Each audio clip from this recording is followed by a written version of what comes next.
Welcome back. Today, we are talking about one of our very favorite topics, which is opening a new practice. New practice startups is a big part of what we do here at ACG Practice Partners. I'm Amy Anderson, and I'm joined today by Mara SHORR, one of our senior consultants and resident experts on starting new practices. Hi, Mara. Hello, Amy. I have to say, we love this topic so much. We just keep talking about it. So I'm here for it. I love this. I'm beyond excited. And I think everybody needs to know that you have definitely said to me, Mara, I know this is one of your favorite topics. We have another new practice startup. Are you ready to take this one on? Hey, Mara, do you have capacity for another one? Because we've done so many. And thank you for letting this always be one of my favorite things to do for our clients and to talk about. Yeah, well, today I really want to focus on the timeline of opening a new practice. So, one of the reasons it is our most favorite thing to do is because we get to work with plastic surgeons and help them bring their dream to life, right? They've got this idea, this Mhm. vision of what life can be having their own practice. And our ideal is to start with them at the very beginning when the idea first takes root Mhm. and walk through every step of the process. So, one of the questions that comes up a lot is how soon should I start the process? So, what would you say is the ideal timeline for getting started in launching a practice? Yeah. So, in an ideal world, I would say 6 months to a year, Mhm. right? Because you and I, two things, you and I know that the number one variable, right, that we always find is going that everything else hinges on. The number one variable that can make something either take, quite honestly, we just had a practice open and it took them almost 2 years Mhm. to go and get up and running, or it can take them like a month and a half, right? And the number one variable is the real estate, That's right. right?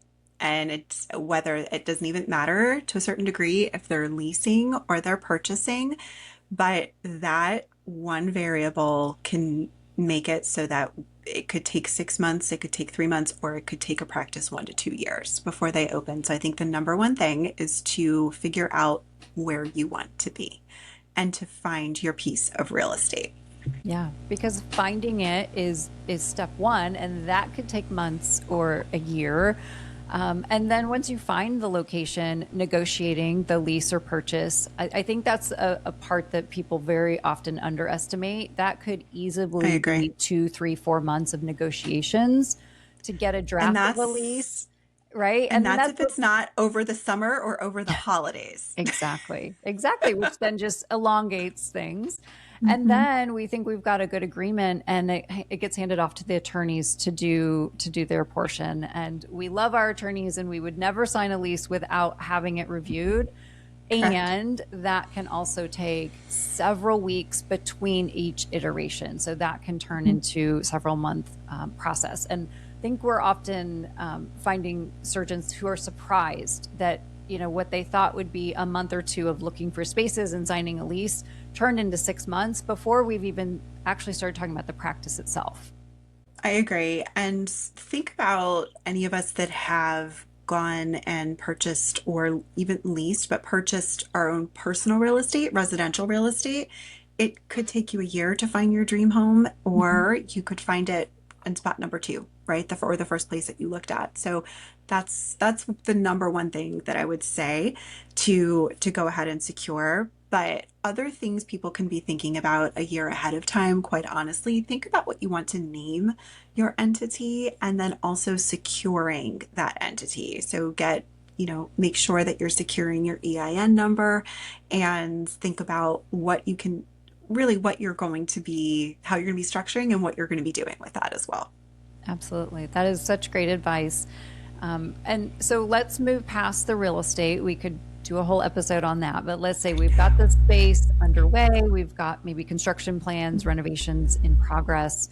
We like to say from the business side that 6 months is often the sweet spot. It's a good timeline to really start working on the operations itself. So thinking about 6 months ahead of opening, what are the core things that a surgeon should be focused on at that point? Sure. I always look at breaking things up into several stages when we work with our clients. What are they able to do before the lease is signed? And that is a whole host of things. What are they looking at once they sign the lease, which is what we're talking about? What are they looking at when they know when they're going to open? And what are they doing right before opening and then after they open? Because Mhm. if we really break things down into those categories, it's going to make it so much easier. So if you say at around 4 to 6 months, once your lease is signed, you have construction underway, start thinking about what your practice is going to look like. This isn't when we're actually hiring yet, but which positions are you going to be bringing in? Establish your pro forma as far as what are you believe your all of your expenses going to be, and what will your income be at what point in this journey. So be pulling together your pro forma as well. This is a great time to focus on your branding, getting together your website behind the scenes. Your website company, some people say, well, I'm not going to do that until I'm ready to launch. And that's too late. Quite Mhm. honestly, that's too late. So, website companies, especially the companies we work with all the time, and we do work with some great website companies that we have amazing colleagues, they are used to new practice startups. And so, if we get everything lined up ahead of time, they are often happy to sit with the site for another couple weeks before it's ready to launch, right? So, and if not, we can come up with what that plan looks like to launch your website with coming soon messaging that it can start building SEO. So come Right. up with the employee handbook, come up with job descriptions, come up with brand, your branding, your website, all of those things so that when you're ready to actually launch, those things are in place. Also, I say this is a time to do all of your research on all of your other vendors, your Mhm. phone, your security system, your sound system, who are you going to use for linens, your EMR, your phone systems, Mhm. right? All of these things, this is the time, get your quotes, do your research, pick your favorites, and then wait until it's time, which is Mhm. typically maybe 3 months or so prior. I know I'm skipping ahead to the next stage, but typically about 3 months or so prior before you sign the agreement and get started. Yeah. So you're exactly right. That 6 month window is where a lot of the planning is happening, all of the info gathering, the demos, the let's talk through the employment model and our people and our pay ranges and getting very, very specific about what this will look like when it's open. Correct. Because we need to know that idea. We need to get specific on the who, the what, the how, so that we can put it all into practice as we get closer to that opening. So you took us ahead to 3 months. So 3 months, things are really starting to heat up. So what are the most important things to start thinking of at that 3 month mark? So now that you have these in mind, you want to make sure that you are really securing your IT. I think that's something people don't often think about. So are you using G Suite and the whole Google suite of products, or are you going to be using the M365? I'm Mhm. not here to recommend one or the other. I do recommend working with somebody in IT that specifically understands healthcare IT Yes. as well. You want to make sure everything you do is HIPAA compliant. Anyone that has ever heard Amy, you or I speak Mhm. on stage, I don't know that we could possibly hammer it in more how important HIPAA compliance is. So they can help you pull together what that entire IT plan is going to be, things that people don't think of. And then best case, best practices for AI usage and who is able to have what license within your team once you get started. But that way you're able to tee up email addresses for your Mhm. team. You're able to start thinking through where you're able to save files, those sorts of things. So these are, but also pricing, right? Because this is going to Mhm. help you with pricing models as well. What I would also say is this is the time you can start posting for jobs. Um, 3 months, if maybe it's more the 2 to 3 months if I'm allowed to Mhm. make up my own category.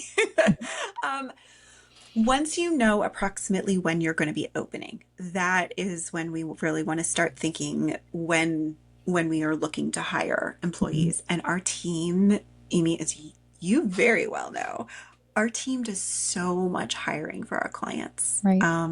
We do so much hiring for all positions. And so We know what to look for in this whole process. We know what to look for in candidates, but also we know it can take anywhere from a month to find the perfect person. Sometimes you find them in the first round of applicants. You interview them, everything goes smoothly. You then are able to, they put in their 2 weeks, they get a clear background check, all of that good stuff. However, sometimes it doesn't go like that, and it could take 3 months to find your people. And So, that happens, right? It's unpredictable, based on mhm, geographic area, the timing, what the position is.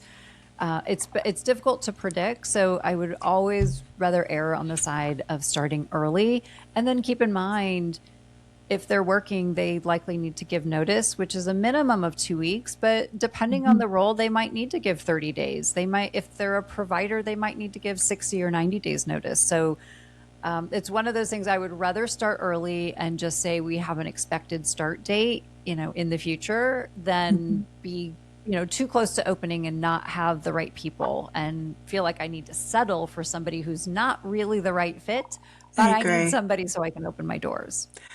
And I will say that when you are getting ready to hire, right? Maybe not even once you've posted, once you have what those job descriptions look like, you are, and I've had some of our clients, Amy, that have done a beautiful job of teeing up this excitement on social media, right? And so I like to call out people that are doing great things and doing things right. And so our clients are friends over at Madison Plastic Surgery. Mhm.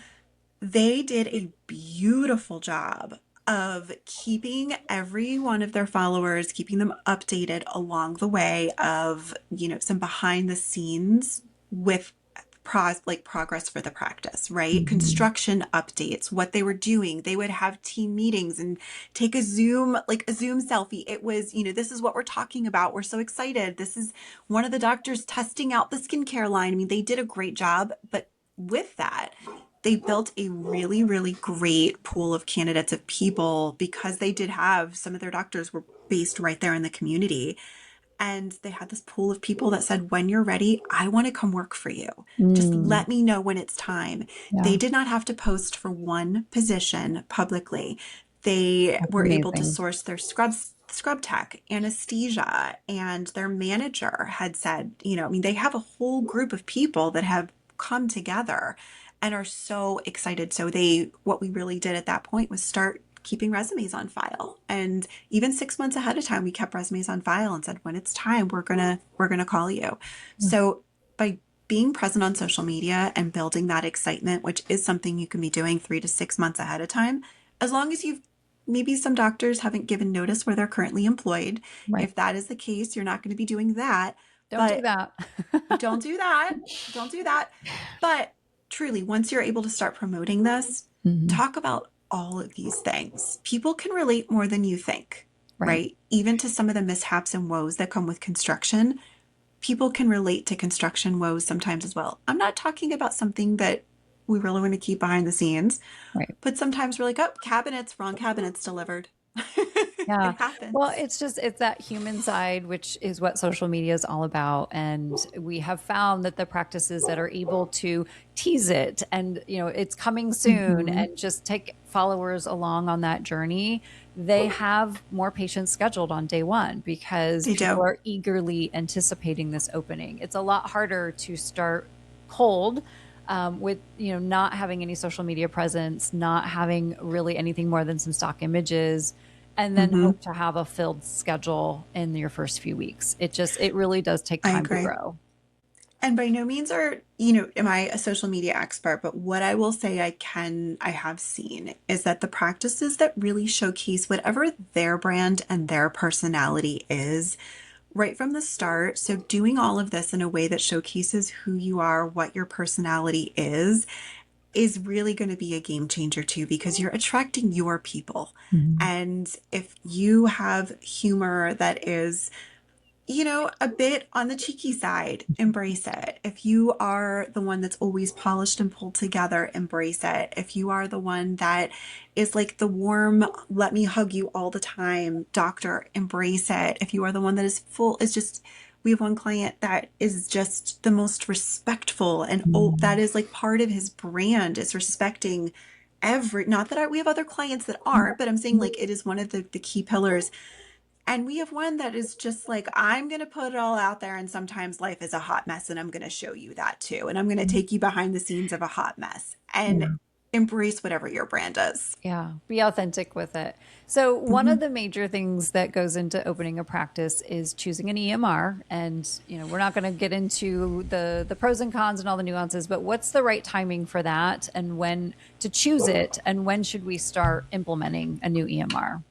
Sure. So, what I would say is do the demos. So, in line with when we do the demos about 6 months before, because it could take you another 1 to 2 months of doing those Hmm. demonstrations and coordinating, thinking about it, needing to see something again, having questions, checking with your colleagues. What do they love or hate about the CMR or CRM and EMR, right? We use them both. Yes. So, find out, I would say about 6 months ahead of time, start that research. Some of our clients come to us and say, I used this EMR at my previous practice. I love it. I want to use it again, right? Hmm. No notes, we're good. Some say, I use this EMR at my previous practice. I will never use it again. Great. Mark it off Um, the list. Move on. Perfect. We've ruled things out. We're already ruling things out. Mhm. I love this for us. And so, with that, though, we wanted, I always ask a couple questions as it surprises nobody that knows me. But you want to determine, are you going to be accepting insurance or not? Because that does change sometimes the suggestion of which Yeah. EMR to use. Some are much, much better if you are going to be accepting insurance. And Right. if you aren't going to be accepting insurance, that pulls that out of it, right? So I think also determine where your focus is. Are you more of a Mac person? Do you care if something, requires a mobile app or not? Determine what you want in your EMR and go from there. But Yeah. I would say by 3 months before you should have signed, right? We want to Yes. say 3 months before you open. Training is probably going to start about 6 weeks to 2 months Hmm. before. But what that's going to bring, and I am so grateful that we have a client software manager here on our team. Any any of our clients that have opened with us that we have helped open have met Anna. Anna's the And best. Everyone's Anna obsessed is with the Anna. best. Anna is the absolute best. And Amy, I hope that at one point we have enough of our videos together that we can just make a whole video of like all of us praising Anna because I know it happens all the time. Anna is absolutely brilliant, and Anna helps our clients with that implementation. She comes alongside our clients and helps them make sure, she explains, what do you want to do this with this form? Do you want to do this with this form? This is when you want something that has check boxes. This is when you want something that has drop downs. This is what the flow is going to look like. If you Right. want the flow to look like X, you need to do Y, but also to help get all of those forms implemented as Yeah. well. So Anna's it's a lot. amazing. And we work so well alongside the software companies. This question does Correct. come up, well, don't we get implementation support? And of course you do, and we want that. We're certainly not replacing that by any Mm-hmm. means. We're supplementing it. We Mm-hmm. often say that the EMR companies do a terrific job training on how to use the software. That's literally their job, how to set it up and use it. And when Anna is working with you, she's helping you make decisions on how do you use the software to run your business and to manage your patients. And it's a different perspective. And It so, is. we all know these systems, you might have two or three ways of accomplishing one thing, right? How do we check out a Mm-hmm. patient? Well, you can go to one of three places to do it. Well, thinking through those workflows and how that's going to make sense for your practice, that's that extra layer of consulting that comes in to walk through that. So I know we could Mm-hmm. stay on this topic for a long time, but we're getting up to practice opening. So let's. I Mm-hmm. know we've glossed over so many of the hundreds of decisions and steps We that take to have. get there, but thinking about those weeks, couple weeks right before opening, what are the top of mind focuses at that point? So, right before you get to your final punch list, right before you just become like obedient to the construction process, what I typically say is that is when we should be finalizing our hires and making sure we have our payroll software set up. We've selected our payroll software, we're starting to get that set up. We also, this is when we want to make sure all of our legal and tax entities are set up.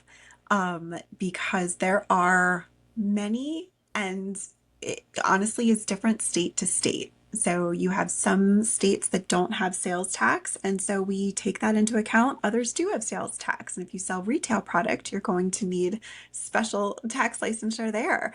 If we have some that have state income tax. Others, I live here in Florida, we don't have a state income Mhm. tax.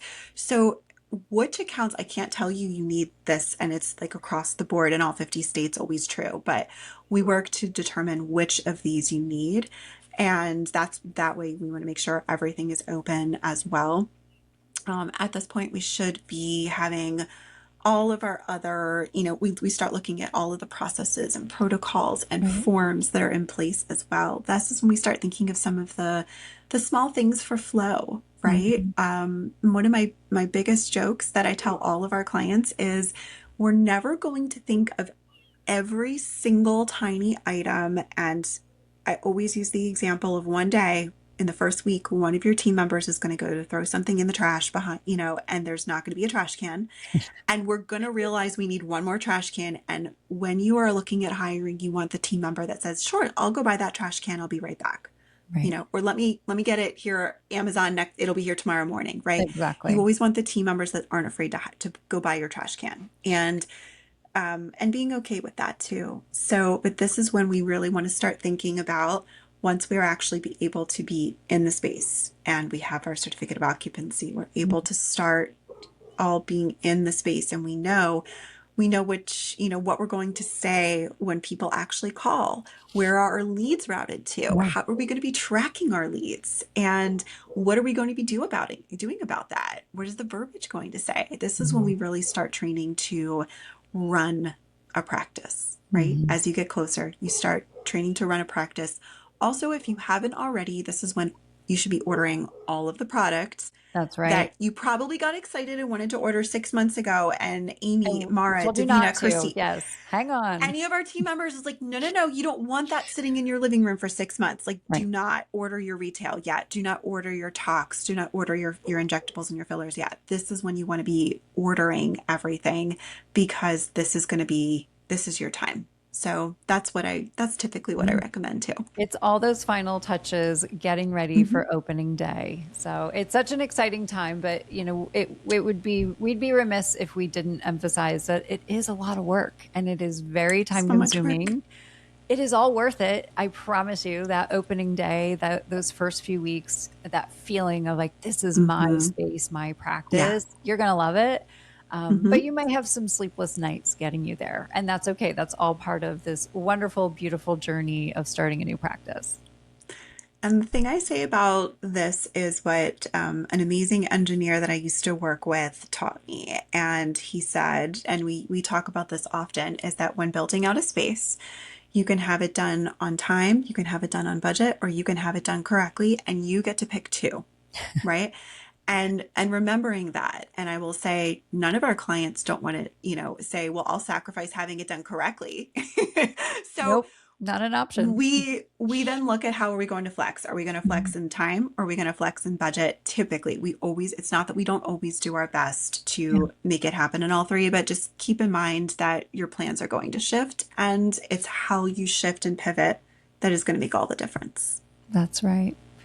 Well, Mara, I look forward to future conversations where we dig even deeper into some of these processes or talk about our first month. What happens once we're open and seeing patients? Because the journey certainly does not stop there. It is just the No. very beginning. Yes, because then you're up and running a business. That's So, right. Yeah. absolutely. Oh my goodness. Well, thank you so much. We will be back here soon to keep talking about this journey. Thanks a lot, Mara. Absolutely. Thank you.